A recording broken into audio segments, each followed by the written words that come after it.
Bonjour à tous. Alors aujourd'hui, on va faire un gel intime. Donc j'ai déjà désinfecté mon contenant. Donc c'est un ancien récipient de gel intime. C'est un flacon pompe, c'est beaucoup plus simple et ça va bien sous la douche, etc. Donc c'est vraiment très pratique.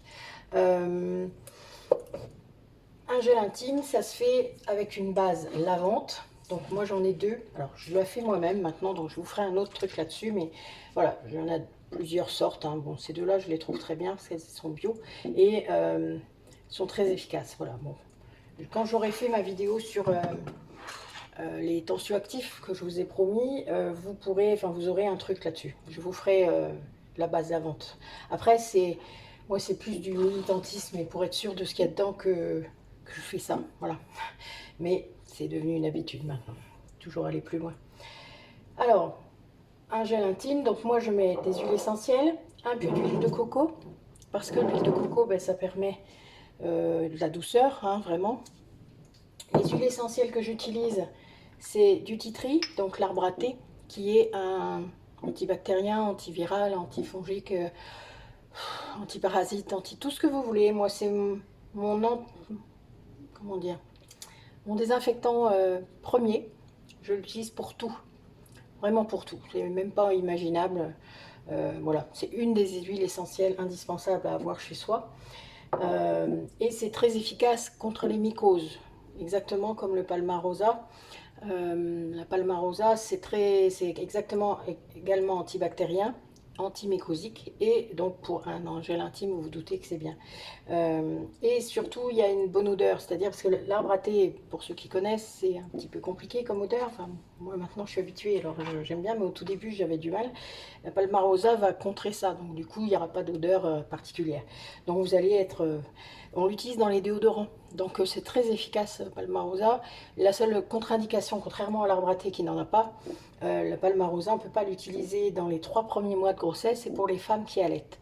Donc évidemment, et les enfants de moins de 6 ans évidemment. Donc évidemment, l'arbre à thé est plus indiqué dans ce sens-là. Donc vous pouvez tout à fait mettre autre chose, mais c'est vrai que ces deux-là sont vraiment très adaptés pour un gel intime. Alors, gel intime, ça veut bien dire gel. Euh, la base lavante, c'est parfois vous en avez la gélatineuse, hein, vous voyez là, elle est un petit peu gel, mais elle ne va pas le rester puisqu'on va la fouetter, on va mettre plein de choses dedans. Le souci, c'est que ça va devenir très liquide. Donc ça, moi, ça m'a cassé un peu. Donc j'ai rajouté par rapport aux recettes que j'ai pu trouver des gommes. Donc j'en ai plusieurs, hein. La gomme de Goire ou la gomme de Xanthane. Vous avez aussi l'agar-agar. Moi, je prends ce que j'ai parce que là, j'en ai toujours un peu. C'est pas un souci, j'en mets pas beaucoup, vous allez voir, j'utilise une cuillère, donc enfin voilà, je vais en mettre un tout petit peu. Faut la laisser agir par contre, parce que après on a des surprises, si on en met trop, eh ben, ça gélifie trop dans le contenant et ça passe plus dans le flacon pompe, hein. Donc on se méfie un petit peu. Moi là aujourd'hui je vais utiliser la gomme de Goire, parce que c'est devenu une habitude, mais c'est pas gênant. Donc j'ai déjà désinfecté tous mes ustensiles. J'utilise un petit récipient, c'est un verre mesureur, hein, mais avec ma balance, ça ne craint pas. Et donc, je vais mettre, parce que mon contenant fait 250, moi mes recettes généralement sont pour 100 millilitres, donc je vais faire pour 200 millilitres, c'est plus facile.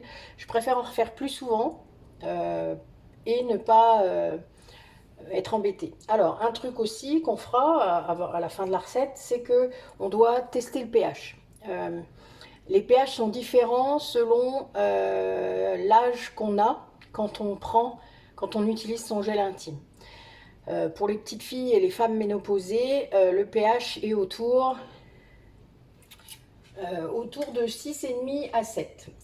Et pour les femmes en fait en âge de procréer, donc toutes celles qui ont déjà leurs règles, hein, entre 4,5 et 5,5. Donc vous vous doutez que c'est pas tout à fait la même chose. Donc il va falloir qu'on teste le pH. Alors moi je teste le pH avec des bandelettes, comme ça. Alors je les utilise pour mes savons, puisque moi je teste mes savons à chaque fois. Au bout du mois de séchage, voilà. Donc vous avez le côté alcalin de 7 à 14 et le côté acide de 0 à 7. C'est comme ça que ça marche, hein, le pH neutre étant le 7. Donc vous avez, voilà, une possibilité. Quand le produit, voilà, il va vous donner le chiffre, hein. Donc nous, pour bien faire, il faudrait que ce gel intime soit entre à 5, quoi. on va dire ça. Il faudrait qu'il soit à 5, d'accord? Puisque ma fille et moi sommes dans la même catégorie pour l'instant. Ça ne durera peut-être pas, nous verrons. En tout cas, pour l'instant, c'est comme ça. Donc, il faut absolument que le pH soit respecté, sinon votre flore vaginale va partir en cacahuète. Vous savez ce que ça veut dire, mesdames? Vous allez vous gratter, enfin voilà, là c'est la totale. Peut-être même avoir des mycoses, mais heureusement, le titri et le palmarosa sont là, donc ça va limiter. Mais en tout cas, ça ne sera pas confortable. Donc faites bien attention à ce que vous faites quand vous faites ça. Donc moi, je vais utiliser mon reste, parce que je veux récupérer le contenant, puisque, comme vous l'avez vu, c'est un contenant avec un petit truc. C'est qu'il est... Enfin, disons que pour mes huiles de massage, c'est nickel. Donc je récupère mon contenant. Donc il me faut 180 grammes.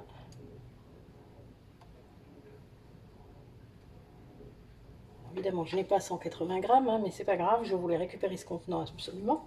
Je peux mélanger les bases de la vente, hein, ce n'est pas un problème.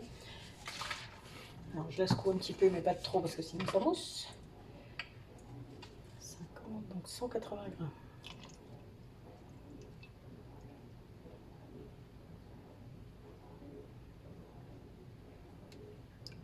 Hop, voilà. Alors là, je vais utiliser ma gomme, donc je vais mettre la gomme.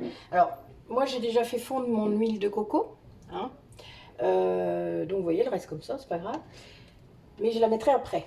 Je vais déjà faire mon gélifiant. Donc, ma gomme de goire, qui est en poudre, hein. Donc on fait bien attention. Alors, je mets une cuillère comme ça. Vous voyez, ça fait une cuillère à soupe à peu près, hein. Ça fait pas beaucoup, mais c'est très bien, parce que la gomme de goire, c'est quand même celle qui va gélifier le plus, hein, généralement. La gomme de xanthane, je trouve un peu moins.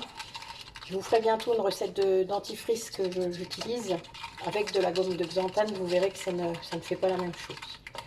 Donc là, il faut attendre que ça gélifie. Ça peut prendre jusqu'à 10 minutes, un quart d'heure. Donc je vous reprends après. Je vais vous mettre sur pause. Et on finira. Donc voilà. Donc notre préparation, c'est bien gélifié, hein, vous voyez. C'est pas mal. Donc là, on va rajouter l'huile de coco.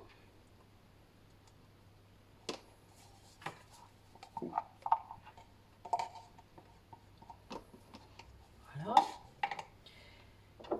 Et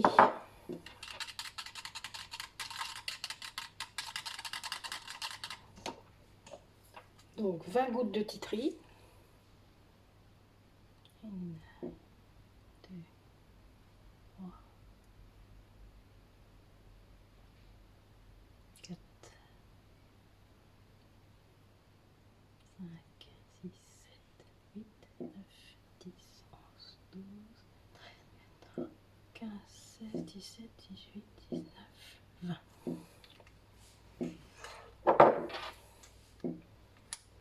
Et 20 gouttes de palmarosa.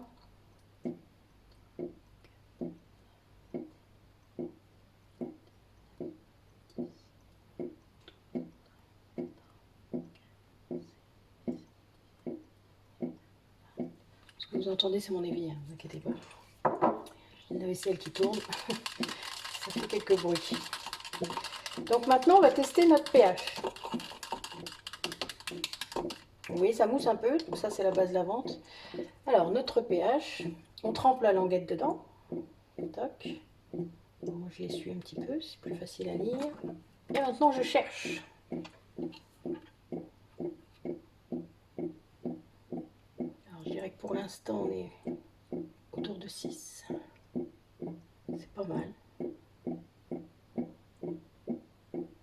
Ouais, on est à 6. Donc vous voyez, je ne sais pas si vous... Excusez-moi, je croyais que vous voyez. Voilà, donc ma bandelette, là pour moi on est autour de 6. D'accord? Alors, donc pour baisser un peu, puisque je vous ai dit qu'il fallait qu'on soit plus autour de 4,5 à 5,5. Donc plutôt à 5. Donc c'est pas tout à fait le même. Alors je vais ressortir une languette pour revérifier après. Alors ça c'est la partie un petit peu plus délicate.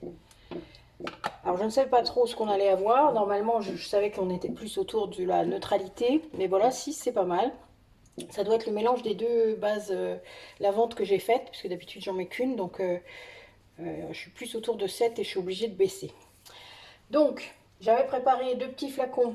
Alors, pour baisser le pH dans les préparations, on utilise de l'acide citrique. Vous vous rappelez, on l'a déjà utilisé. C'est un acide, comme son nom l'indique. Et pour augmenter le pH, on utilise du bicarbonate de soude, d'accord, de sodium. Hein, donc, bicarbonate tout à fait classique. Mais je ne peux pas acheter ça comme ça direct dedans. Donc, je vais juste apporter un petit peu, pas beaucoup, hein, vraiment. Vous voyez là le bout de la cuillère. Et je vais mélanger.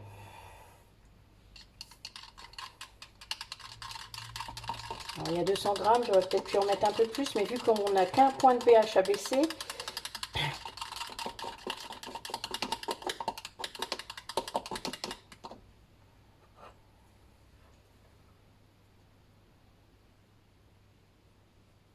vous voyez, déjà on est plus acide là. Hein.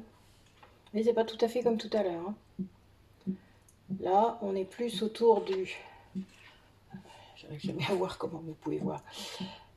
Je sais pas si vous voyez bien, enfin sinon vous pouvez peut-être grossir. Alors là, je suis quand même un peu plus autour de 4. Vous voyez, on est ou 5. Je suis entre les deux là, je dirais. Tout à l'heure, on était quand même bien là. Je vais vous montrer les deux pour vous montrer la différence. Parce que ça change pas beaucoup. Vous voyez là, il est vraiment autour de 6, 6, 7. Vous voyez, on voit, on peut le mettre entre les deux et on voit vraiment. Et l'autre, il est vraiment entre 4 et 5. Je sais pas si vous voyez. Il fait pas le focus, hein. Il est un peu court mon téléphone. Ben voilà, donc là je suis arrivée à ce que je voulais en fait. Donc vous voyez, j'en ai vraiment pas mis beaucoup. Faut s'y reprendre à plusieurs fois s'il faut. Donc il faut des languettes hein, si vous voulez, mais c'est le meilleur moyen. Vous voyez, la préparation elle-même toute seule, vous n'aurez pas le bon pH. Après, évidemment, si c'est pour une petite fille ou une femme ménopausée, évidemment, vous pouvez l'avoir, puisque là, on était plus autour de 6,5, 7. Donc, c'était exactement le pH que je vous ai dit tout à l'heure. Par contre, voilà, si vous êtes encore en âge de procréer, comme ça qu'ils disent dans les stats, non, eh bien, voilà. Donc là, on est bon. Là, je vais pouvoir empoter dans mon contenant.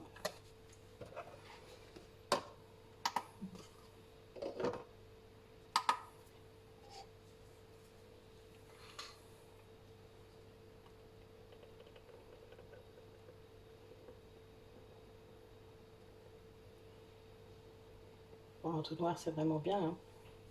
Alors, ne soyez pas surpris si ça continue à gélifier, parce que ça continuera à gélifier. Il faut le secouer un petit peu avant d'en prendre. Les premières fois, ça peut être un peu plus liquide, hein, et puis après, au fur et à mesure, ça sera moins. Donc, personnellement, je ne mets pas d'étiquette, puisque ça va... Enfin, c'est écrit dessus. Après, nous, on est deux, donc on l'utilise quand même assez... on l'utilise beaucoup, quoi. Vous vous doutez. Donc, ça s'use vite. Généralement, il faut que j'en fasse tous les mois. Donc ben voilà, donc moi là je ne mets pas d'étiquette parce que c'est un produit pour moi, mais il est vrai que si, vous voyez j'ai 206 grammes, donc c'est pas mal, c'est ce que je voulais. Ce qui peut être bien, c'est que vous puissiez, ben, si vous avez un contenant comme ça, utilisez-le, c'est vraiment le meilleur conseil que je peux vous donner. Et puis si vous n'en avez pas, eh bien, tout flacon pompe peut être bien. Le mieux, c'est quand même que ce soit à l'abri de la lumière. Donc un flacon transparent, c'est pas bien, d'accord? Comme beaucoup de choses d'ailleurs, vous constaterez. Donc notre flacon pompe, donc là, moi au départ, je fais remonter. Vous savez qu'il y a de l'alcool dedans, vous vous rappelez?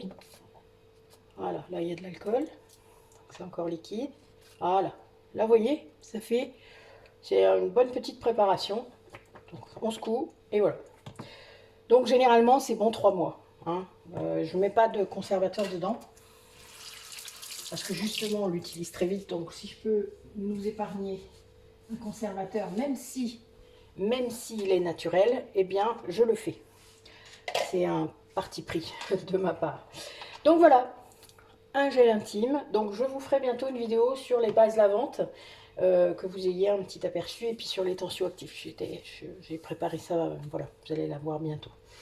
Ben écoutez, à bientôt. Et puis bonne journée à vous. Au revoir.